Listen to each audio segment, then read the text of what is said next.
Venezuela. बंद कमरों के वो गुप्त सौदे। क्या आपने कभी सोचा है कि जो खबरें हम टीवी पर देखते हैं वो सच का सिर्फ एक छोटा सा हिस्सा होती हैं? आज हम बात कर रहे हैं वेनेजुएला की, एक ऐसा देश जिसके पास दुनिया का सबसे बड़ा तेल भंडार है, लेकिन वहाँ के लोग आज दाने दाने को तरस रहे हैं। पर रुकिए, क्या यह सिर्फ एक नेता की गलती है या फिर इसके पीछे कोई ऐसा खेल चल रहा है जो कैमरों से छिपाकर खेला गया? आज मैं आपको उन गुप्त मुलाकातों के बारे में बताऊंगा जो आधी रात को वॉशिंगटन और कराकस के बीच हुई। ऐसी बातें जो कभी अखबारों की सुर्खियों में नहीं आई। आज पर्दे के पीछे की असली कहानी खुलेगी। वेनेजुएला और अमेरिका को देखकर हमेशा ऐसा लगता है कि ये दोनों कट्टर दुश्मन हैं और एक दूसरे को मिटा देना चाहते हैं, लेकिन असलियत इससे कोसों दूर है। सालों से जब दुनिया सो रही होती थी, तब इनके खास दूत चुपचाप मिल रहे थे।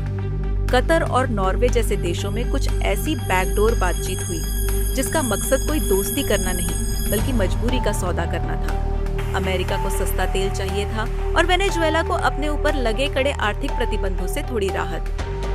आपको जानकर हैरानी होगी कि भले ही बाहर से दुनिया को दिखाया जा रहा था कि अमेरिका वेनेजुएला पर पाबंदियां लगा रहा है, लेकिन अंदर ही अंदर शेवरॉन जैसी बड़ी तेल कंपनियों को वहां काम करने के गुप्त रास्ते दिए जा रहे थे।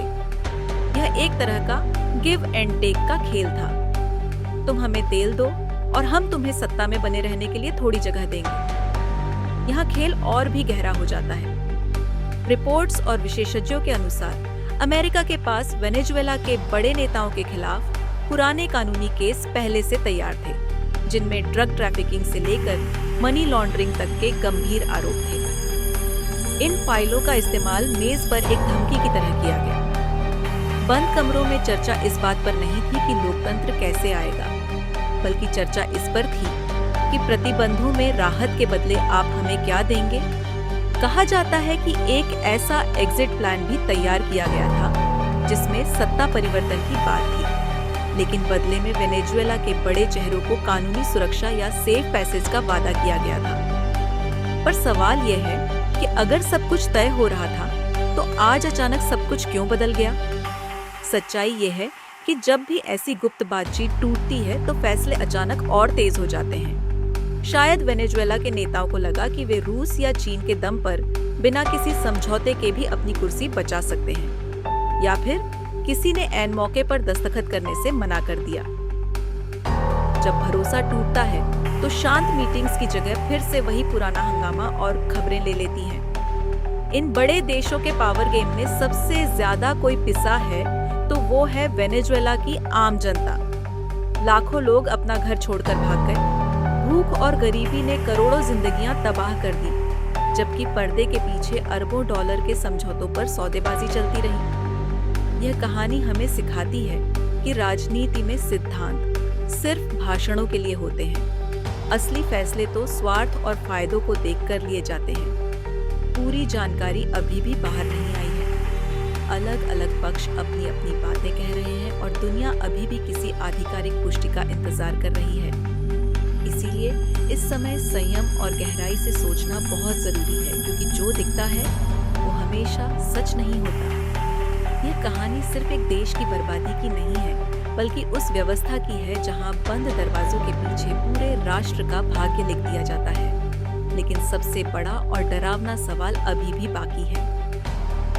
कहा जा रहा है कि इस गुप्त सौदे में एक ऐसी तीसरी ताकत शामिल थी जिसका नाम अगर सामने आया तो सिर्फ वेनेजुएला ही नहीं, बल्कि पूरी दुनिया की राजनीति में भूचाल आ जाएगा। 3 जनवरी 2026 को कुछ अंतर्राष्ट्रीय रिपोर्ट्स में यह दावा किया गया कि वेनेजुएला के राष्ट्रपति निकोलस मादुरो को अमेरिका द्वारा हिरासत में लिए जाने से जुड़ी बड़ी कार्रवाई हुई है। इन रिपोर्ट्स के अनुसार मादुरो पर अमेरिका पहले से ही ड्रग ट्रैफिकिंग, मनी लॉन्ड्रिंग और नार्को टेररिज्म जैसे गंभीर आरोप लगाता रहा है, जिनकी घोषणा सबसे पहले साल 2020 में की गई थी। हालांकि मादुरो और उनकी सरकार इन सभी आरोपों को लगातार नकारते आए हैं और इसे राजनीतिक साजिश बताते रहे हैं। फिलहाल इस पूरे घटनाक्रम को लेकर आधिकारिक पुष्टि और कई सवाल अब भी बाकी हैं। लेकिन अगर ये दावे सही साबित होते हैं तो क्या वेनेजुएला की मिलेगा? सच क्या है और आगे क्या होने वाला है? यह जानने के लिए वीडियो को अंत तक देखें। चैनल को लाइक करें, फॉलो और सब्सक्राइब करें, क्योंकि ये कहानी यहीं खत्म नहीं होती।